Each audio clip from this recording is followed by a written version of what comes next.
Hello friends, welcome to Defence Matrix. तो आज से हम स्टार्ट करेंगे यूरोफाइटर टाइफून के ऊपर एक सीरीज जो कि 2 पार्ट की रहने वाली है। आज हम पार्ट 1 को डिस्कस करेंगे और कल हम बात करेंगे पार्ट 2 की। तो पार्ट 1 में हम डिस्कस करेंगे इस प्रोग्राम की हिस्ट्री और इससे जुड़ी जो परेशानियां हैं। पार्ट 2 में हम टेक्निकल फीचर्स को डिस्कस करेंगे और एयरक्राफ्ट की कैपेबिलिटी को समझने की कोशिश करेंगे। तो इस प्रोग्राम की अगर आप हिस्ट्री को ट्रेस करेंगे तो आपको शुरुआत मिलेगी 1971 में, जब पहली बार एक टैक्टिकल एयरक्राफ्ट को बनाने की बात कही गई थी सेपीकैट जैगवार्स को रिप्लेस करने के लिए। तो 1979 में वेस्ट जर्मनी जो है वो इस प्रोग्राम में ब्रिटेन का पार्टनर बना और एयरक्राफ्ट का नाम रखा गया यूरोपियन कोलैबोरेटिव फाइटर।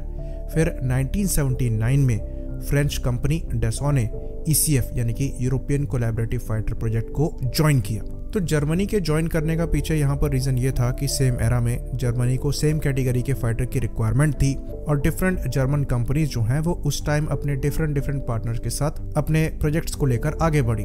तो कुछ कंपनीज ने अमेरिकन कंपनीज के साथ कोलैबोरेशन किया और जर्मन कंपनी MBB ने ब्रिटिश एरोस्पेस इंडस्ट्रीज के साथ कोलैबोरेशन करके यूरोपियन कोलैबोरेटिव फाइटर में अपनी हिस्सेदारी जो है वो दर्ज कराई।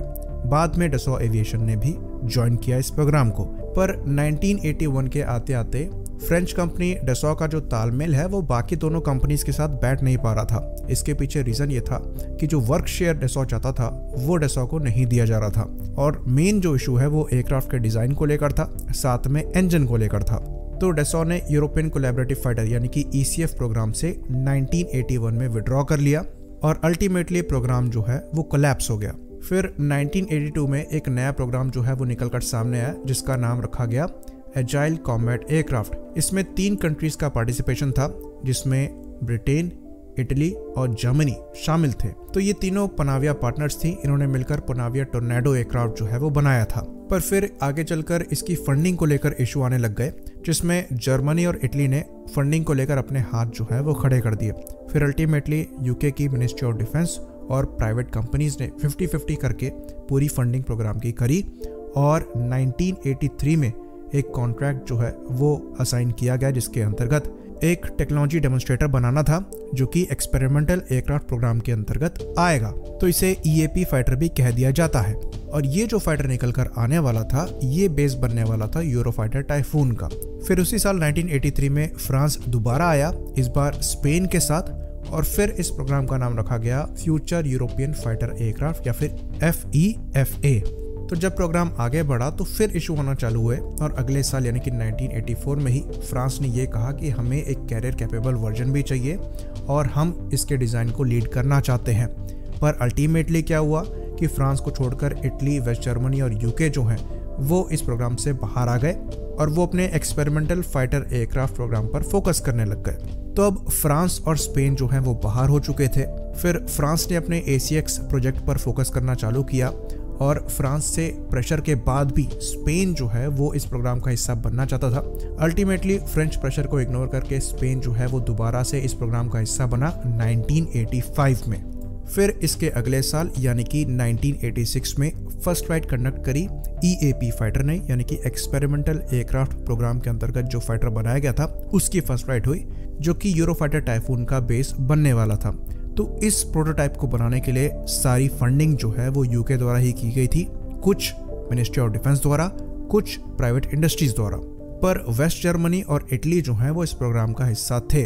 तो इस एयरक्राफ्ट से UK को काफ़ी फायदा हुआ। करीबन 850 मिलियन पाउंड्स जो हैं वो UK ने सेव किए यूरोफाइटर टाइफून के डेवलपमेंट में, क्योंकि टेक्नोलॉजीज को टेस्ट करने के लिए उनके पास ये प्रोटोटाइप जो है वो मौजूद था। तो अगर आप EAP फाइटर को देखेंगे यूरोफाइटर टाइफून से कंपेयर करते हुए तो आपको काफ़ी सिमिलरिटीज दिखेंगी, पर यहाँ पर काफ़ी डिफरेंसेस भी हैं। जैसे कि जो डेल्टा विंग डिज़ाइन है वो EAP में क्रैंक्ड डेल्टा विंग था जिसे स्ट्रेट डेल्टा विंग से रिप्लेस कर दिया गया। फिर जो फिन का साइज़ है उसको भी रिड्यूस किया गया। साथ में जो एयर इनटेक है पहले रेक्टेंगुलर था उसको चेंज करके स्माइलिंग कन्फिगरेशन में कर दिया गया। तो ये कुछ मेजर डिज़ाइन चेंजेस थे, बाकी साइज़ में तो डिफरेंस था ही। तो EAP के और प्रोटोटाइप जो है वो बनाए जाने थे पर वो नहीं बन पाए क्योंकि जर्मनी ने बिल्कुल ही हाथ खड़े कर दिए थे कि वो फंडिंग नहीं कर सकते हैं और अल्टीमेटली EAP की लास्ट फ्लाइट तक उसने करीबन 259 सॉर्टीज करी जिसमें 195 फ्लाइट आवर्स जो हैं वो उसने नोट किए और मैक 2 की स्पीड को अचीव किया। साथ ही साथ जो एंगल ऑफ अटैक है वो 35 डिग्रीज से ज़्यादा अचीव किया गया, जो कि बहुत ही इंप्रेसिव था। इंजन की बात करें तो यहाँ पर इंजन जो है वो सीधे सीधे पनाविया टोर्नेडो से लिए गए थे और ये टर्बो यूनियन के RB199 इंजन थे, जो कि मैक्सिमम 76 किलो न्यूटन का थ्रस्ट प्रोड्यूस करने में सक्षम थे। तो 1991 में इस एयरक्राफ्ट ने अपनी आखिरी उड़ान जो है वो भरी थी। तो जैसा कि हमने जाना 1985 में, यानी कि इस एयरक्राफ्ट की फर्स्ट फ्लाइट से पहले ही जर्मनी ने इस प्रोग्राम को ज्वाइन किया और तब डिसाइड हुआ कि यूके करीबन 250 एयरक्राफ्ट लेगा, जर्मनी भी करीबन 250 एयरक्राफ्ट लेगा, इटली द्वारा 165 लिए जाएंगे और स्पेन द्वारा करीबन 100 के आसपास एयरक्राफ्ट लिए जाने हैं। तो फिर इस पर बेस्ड होकर वर्क शेयर को भी डिसाइड किया गया। तो 33% वर्क शेयर गया BAE के पास, 33% ही वर्क शेयर गया डासा के पास, जो कि ब्रिटेन और जर्मनी की कंपनीज थी। फिर उसके बाद इटली की एयर इटालिया के पास गया 21% और फिर कासा, जो कि स्पेन की कंपनी थी, उसके पास गया 13%।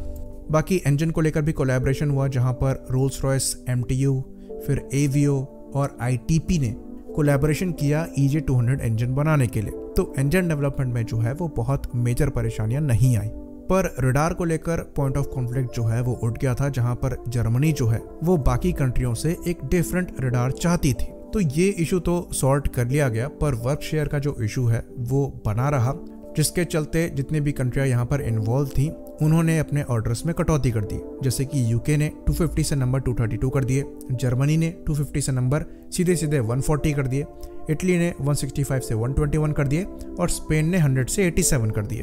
तो 250 से ऑर्डर संख्या को 140 करने के बाद भी जर्मनी यहाँ पर अच्छा खासा वर्क शेयर चाहती थी और उनकी डिमांड को माना गया और फिर वर्क शेयर जो है वो यूके को मिला 37.42%, जर्मनी को मिला 29.03%, इटली को मिला 19.52% और स्पेन को मिला 14.03%। तो यहाँ पर क्योंकि जर्मनी ने वर्क शेयर ज़्यादा लिया, इसलिए उन्हें ऑर्डर संख्या को बढ़ाना पड़ा और 140 से वो 180 पर चले आए। तो जो यूरोफाइटर टाइफून का पहला प्रोटोटाइप था, उसने अपनी फर्स्ट फ्लाइट जो है वो 1994 में भरी और जो प्रोक्योरमेंट ऑर्डर्स थे वो 1998 में दिए गए। तो ये चीज़ हम आपको बता दें कि इस एयरक्राफ्ट का जो प्रोडक्शन है वो डिफरेंट ट्रांचेस में होता है। तो यहाँ पर सबसे बड़ी कन्फ्यूजन ये है कि डिफरेंट ट्रांच का मतलब लोग यहाँ पर डिफरेंट वर्जन्स को या फिर मॉडिफिकेशन को समझते हैं, पर ऐसा बिल्कुल भी नहीं है। ये टर्म खाली प्रोडक्शन के लिए है। तो प्रोडक्शन जो है वो ट्रांच 1, ट्रांच 2, ट्रांच 3A और ट्रांच 4 के अंतर्गत होना है, जिसमें से ट्रांच 1 के अंतर्गत 148 एयरक्राफ्ट बनाए गए हैं, जिसमें से लास्ट एयरक्राफ्ट जो है वो जर्मन एयरफोर्स को 2008 में डिलीवर हुआ था। फिर ट्रांच 2 के अंतर्गत 275 एयरक्राफ्ट बनने हैं, ट्रांच 3A के अंतर्गत 200 एयरक्राफ्ट बनने हैं और फिर ट्रांच 4 के अंतर्गत 58 एयरक्राफ्ट बनने हैं। तो टोटल ऑर्डर संख्या जो यूरोफाइटर टाइफून की है वो एस्टिमेटेड 681 एयरक्राफ्ट की है, जिसमें से ट्रांच 4 के एयरक्राफ्ट जो हैं वो अभी तक खाली जर्मनी और स्पेन ने ऑर्डर किए हैं, जिसमें से 38 जो हैं वो जर्मनी को जाने हैं और 20 जो हैं वो स्पेन को जाने हैं। तो ये चीज़ हम आपको बता दें कि यहाँ पर कॉस्ट ओवररन बहुत ज़्यादा हुआ है। 1985 में ये एस्टिमेट किया गया था कि जो 250 एयरक्राफ्ट यूके को लेने हैं वो खाली 7 बिलियन पाउंड में यूके परचेज कर लेगा। तो यूके की कमेटी ऑफ पब्लिक अकाउंट्स की रिपोर्ट के हिसाब से मिसमैनेजमेंट की वजह से यहाँ पर एयरक्राफ्ट जो कॉस्ट ओवररन हुआ है वो 75% है। लेटेस्ट कॉस्ट की बात करें तो जर्मनी ने 2009 में 31 ट्रांच 3A के यूरोफाइटर टाइफून जो है वो ऑर्डर किए थे और उन्होंने 2.62 बिलियन पाउंड 36 एयरक्राफ्ट के लिए पे किया था। तो कॉस्ट ओवररन यहाँ पर इतना ज़्यादा हो रखा है कि इंडिविजुअल एयरक्राफ्ट का जो प्राइस है वो बाद में यूके की MOD ने छुपाना चालू कर दिया। फिर डिफरेंट प्रोग्राम्स जो है उनको इंट्रोड्यूस किया गया इसका जो अवेलेबिलिटी प्राइस है और ऑपरेटिंग कॉस्ट है उसको कम करने के लिए। तो प्रोग्राम का नाम है टाइफून टोटल अवेलेबिलिटी एंटरप्राइज या फिर टाइटन। तो इस प्रोग्राम को 2016 में इंट्रोड्यूस किया गया था, जिसके अंतर्गत जो पर आवर ऑपरेटिंग कॉस्ट है एयरक्राफ्ट का उसे 30 से 40% कम करना था, जिसमें करीबन $712 मिलियन की सेविंग होनी थी और ऑपरेटिंग कॉस्ट को F-16 के ऑपरेटिंग कॉस्ट के बराबर रखना था। लेकिन 2022 के हिसाब से करीबन $500 मिलियन की ही सेविंग हुई है, तो जो टारगेट था ये उसे अचीव नहीं कर पाए हैं। बाकी अपग्रेड्स की बात करें तो इस एयरक्राफ्ट के जो अपग्रेड्स हैं वो भी काफ़ी स्लो हुए हैं और उसके पीछे सबसे बड़ा रीज़न ये है कि पार्टनर्स इस प्रोग्राम में और ज़्यादा खर्च नहीं करना चाहते थे, जिसकी वजह से पूरे प्रोग्राम ने सफ़र किया।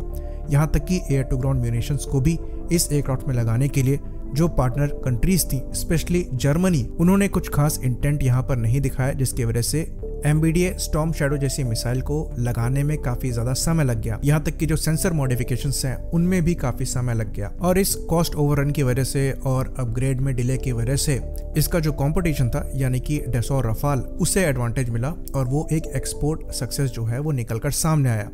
ऑल दो यूरोफाइटर टाइफून को ज़्यादा मैन्युफैक्चर किया गया है, पर इसके जो बड़े ऑपरेटर्स हैं वो वही कंट्रीज़ हैं जिन्होंने इसे मिलकर बनाया है। अगर हम सऊदी अरेबिया को हटा दें तो बाकी जो इसके एक्सपोर्ट ऑर्डर्स दिए गए हैं वो 30 से भी कम है इंडिविजुअल एक्सपोर्ट कंट्रीज़ के। तो यहाँ पर हम पार्ट 1 को ख़त्म करेंगे। पार्ट 2 में हम डिस्कस करेंगे इस एयरक्राफ्ट के टेक्निकल फीचर्स को और इसकी कैपेबिलिटी को। आई होप इन्फॉर्मेशन क्लियर हो। इसी बात पर हम इस वीडियो को ख़त्म करेंगे। लाइक करिए, सब्सक्राइब करिए